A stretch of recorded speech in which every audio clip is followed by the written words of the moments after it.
from the inside out.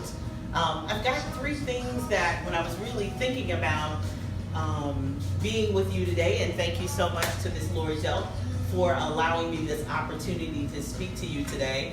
But I was really thinking about kind of us from the inside out. So the very first thing that I want you to think about is, are you all in?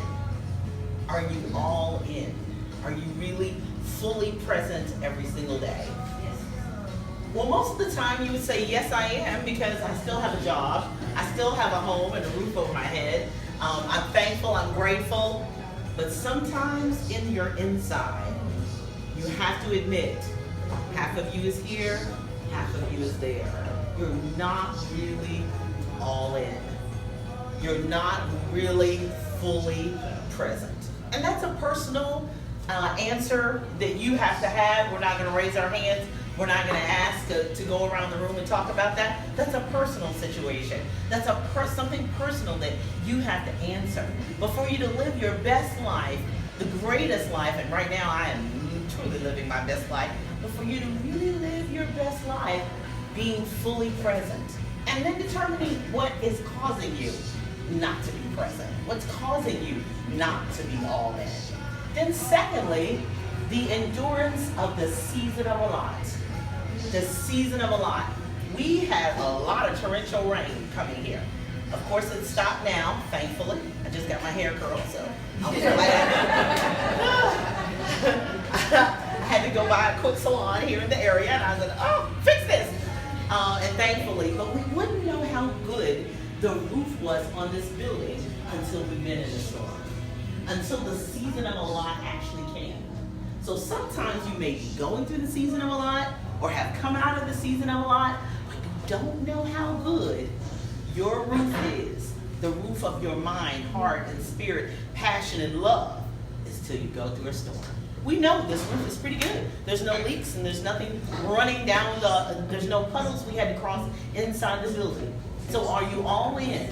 And what happens during your season of a lot? What happens? But you only know that in a storm.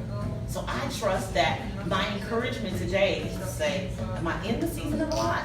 Am I prepared for a season of a lot? And am I really all in? Am I fully present? Is this really what I was designed to do? Is this really what I want to be doing? Sure, we've got bills, we've got things we've got to take care of. But there could be a plan B. There could be a goal, dream, and aspiration you've always wanted to do. And like I say sometimes, I think about, am I really giving my 8-year-old self the best? Because I had a lot of dreams and goals and fantasies and everything else when I was 8 years old. At 56 now, am I giving my 8-year-old self the best? And then the last thing before I kind of give 5 things to really think about, because we're kind of in the half part of the year. Are you willing to go alone? Now, if you're a spiritual person, you know that you're never alone. There are all kinds of people around you. You got family and friends. But there's sometimes goals, visions, and dreams are in your heart and desires that only you see. Not with these 2 eyes or me with my 4 eyes, but this eye, the inner eye, the spiritual eye, the inside, the desires that sometimes you don't even tell anybody. But are you willing to stand alone? Are you willing to have a dream and be a maverick and walk out there by yourself? Do you have something that you discovered, something that you want to do, a passion, something that you might have, gentlemen in the man cave and ladies in the lady cave that you don't let many people see, like I had for many years with my spiral notebooks. So, are you willing to go alone? Can you handle the season of a lot? And are you all in? I trust that helps you. Okay, so 4 things, and then I'm going to sit down. So, when we're thinking about business, how many of you are solopreneurs, like me, in business for yourself? Great. How many of you work for another company? I was a teacher, I just retired last year. Okay? Or how many of you do both? I did, for many, many years. Okay? So we're almost at the half of the year. It's June. We're almost at the half of the year mark. So that's when I really start doing evaluations and start looking at everything. So 4 things to think about.